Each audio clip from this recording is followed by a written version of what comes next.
Minggu kemarin saya menyampaikan kepada kita bagaimana hari-hari yang kita jalani akan menjadi hari yang indah dan menyenangkan dengan kita mengikut sertakan Tuhan, mengutamakan Tuhan, berserah sepenuhnya kepada Tuhan, juga dengan kita menjaga suasana hati pikiran kita, serta kita juga menerapkan gaya hidup bersyukur. Dan hari ini saya menyampaikan bagaimana kita bisa memiliki rasa ketenangan dalam jiwa kita. Bagaimana kita memiliki jiwa yang tenang, karena jiwa yang tenang merupakan kebutuhan yang hakiki, kebutuhan mendasar bagi setiap kita manusia. Sebab tanpa kita memiliki ketenangan dalam jiwa, maka sudah barang tentu hidup yang kita jalani ini akan menjadi hidup yang tidak menyenangkan dan penuh dengan prahara yang sangat menyusahkan. Karena itu kita perlu memiliki jiwa yang tenang, ya. Bapak Ibu saudara-saudara yang dikasihi di dalam Tuhan, kita belajar dari pengalaman Daud dan pengalaman rohaninya. Kenapa di dalam pengalaman keseharian hidupnya Daud, dia penuh dengan pergolakan, baik musuh yang dari dalam yang dia harus hadapi maupun musuh yang dari luar. Tetapi Daud masih bisa berkata, hanya dekat Allah saja aku tenang. Berarti Daud tetap menikmati rasa ketenangan di jiwanya, di hatinya, di pikirannya. Kenapa? Apa dasarnya? Apa rahasianya? Daud bisa menikmati ketenangan dalam jiwanya, padahal hidupnya penuh dengan pergolakan.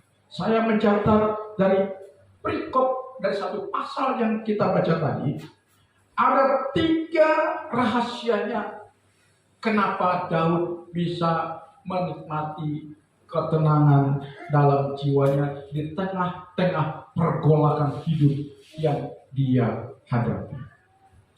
Saudara-saudara yang saya kasih di dalam Tuhan, rahasia pertama yang kita dapatkan dari ayat yang kita baca tadi, kenapa Daud bisa menikmati ketenangan dalam jiwanya? Karena pertama, Daud mempercayai Tuhan itu sebagai juru selamatnya. Di mana ayatnya? Dalam Mazmur pasal 62 ayat 2 dan 3 tadi jelas dikatakan, hanya dekat Allah, hanya dekat Tuhan saja aku tenang, daripadanya keselamatanku. Hanya dialah gunung batuku dan keselamatanku, kota bentengku, aku tidak akan goyah.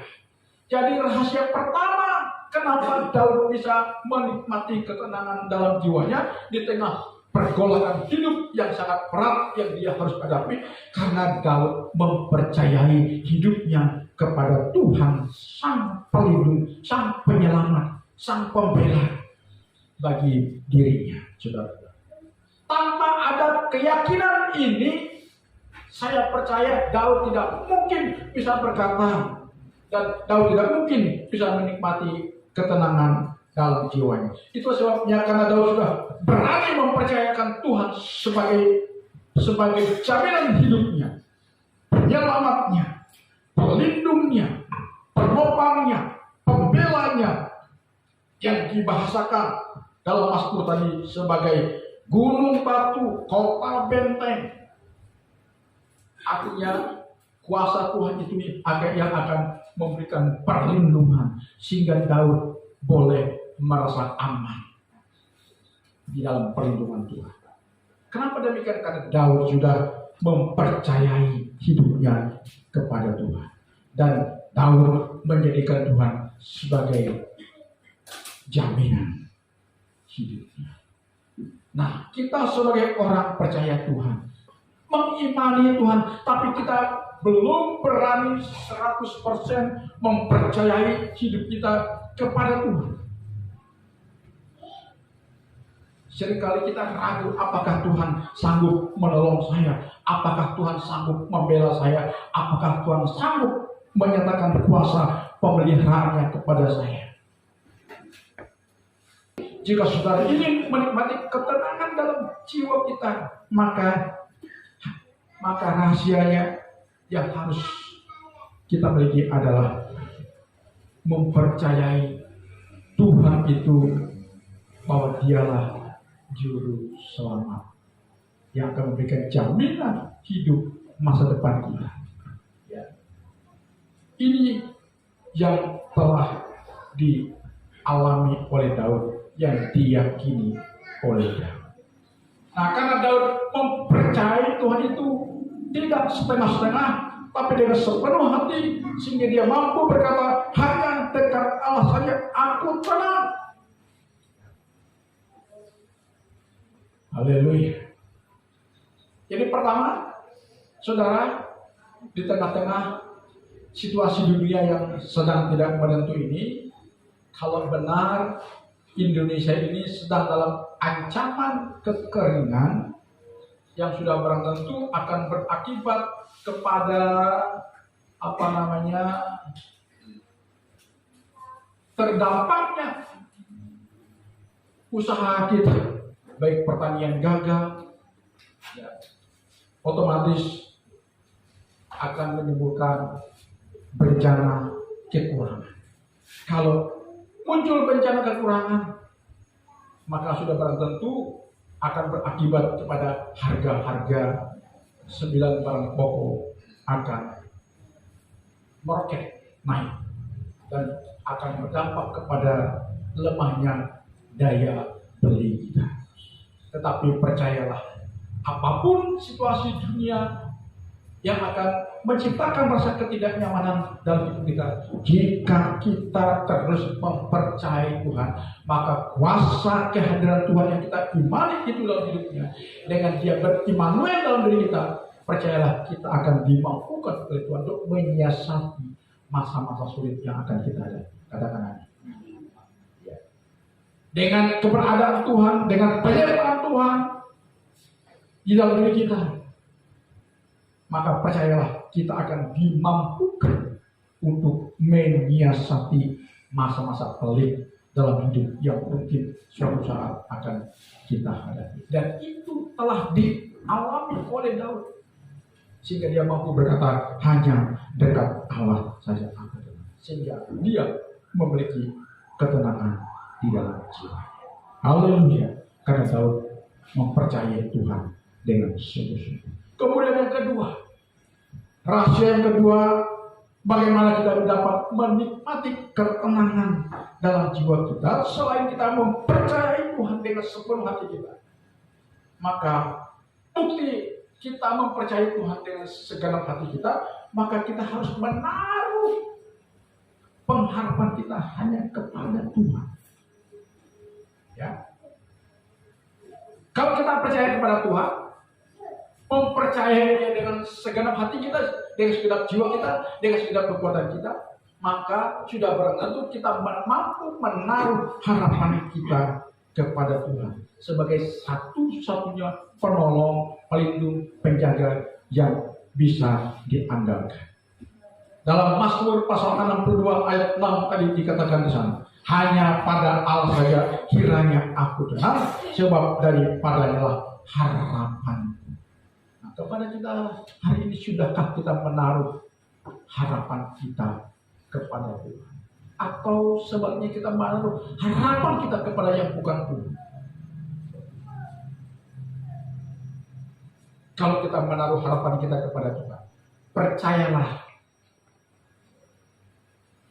hidup kita niscaya akan mendapatkan proteksi, jaminan, kuasa perlindungan, penjagaan, pembelaannya, bahkan penyediaannya kepada kita.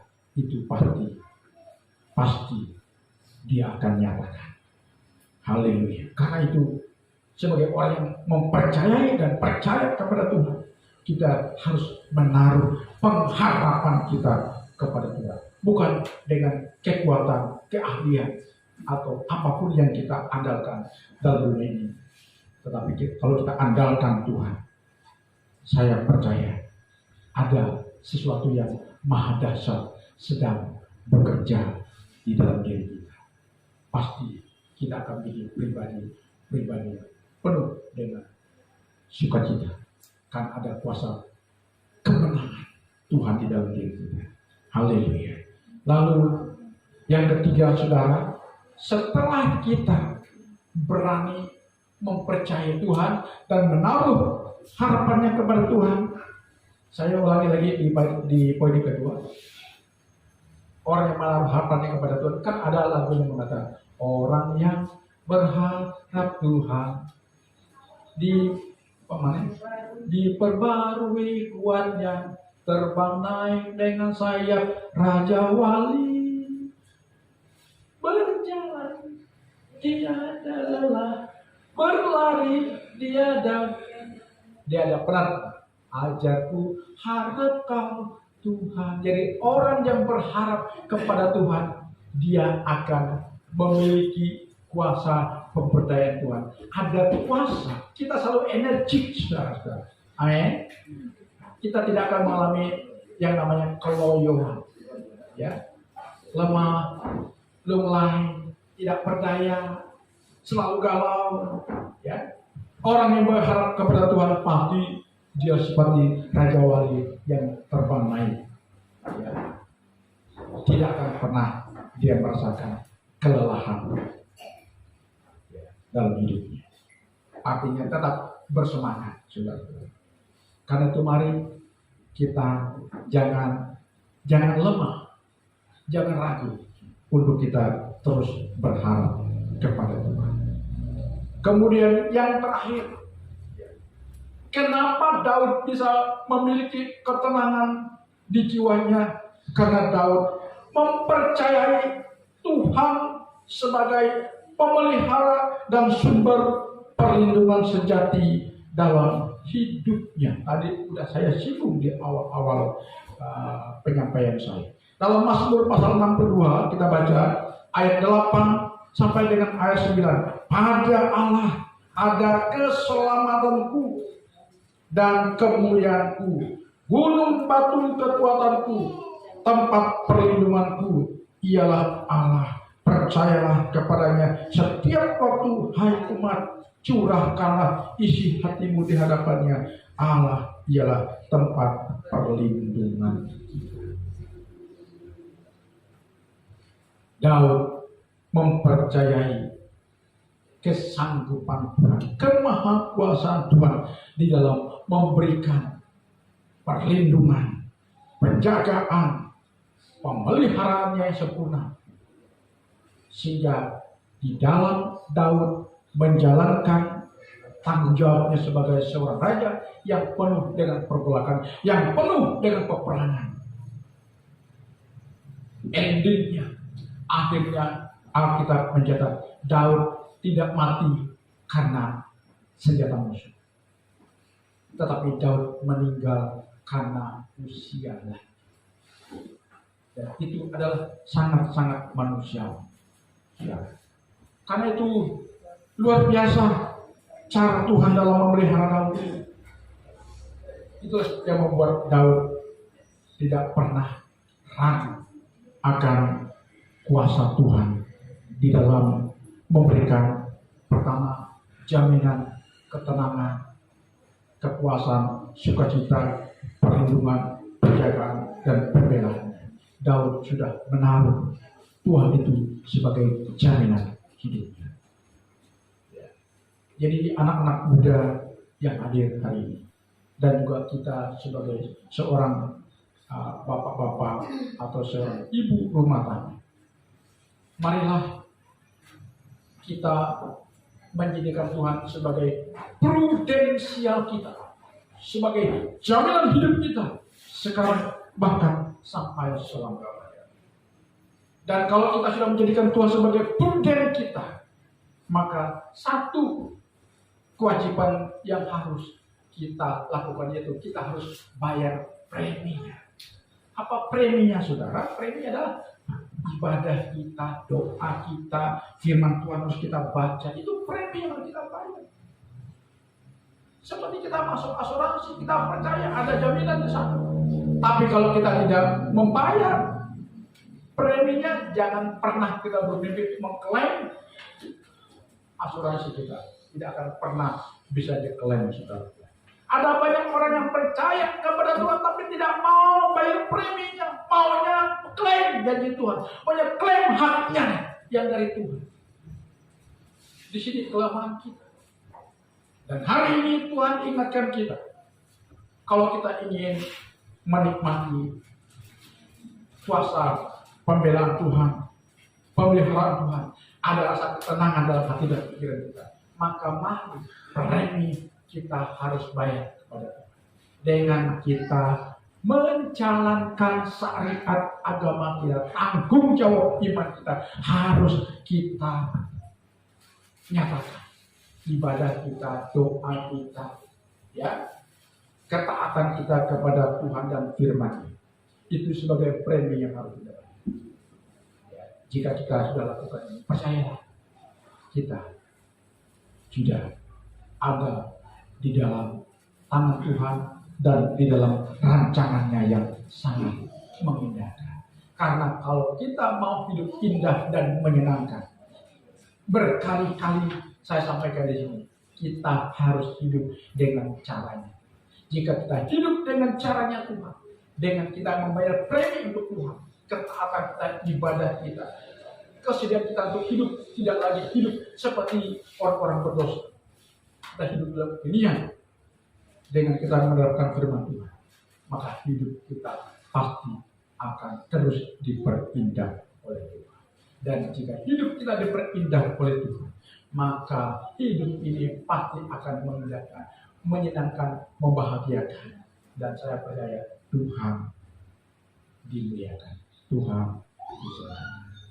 Haleluya. Tuhan memberkati kita. Terima kasih untuk firman-Mu.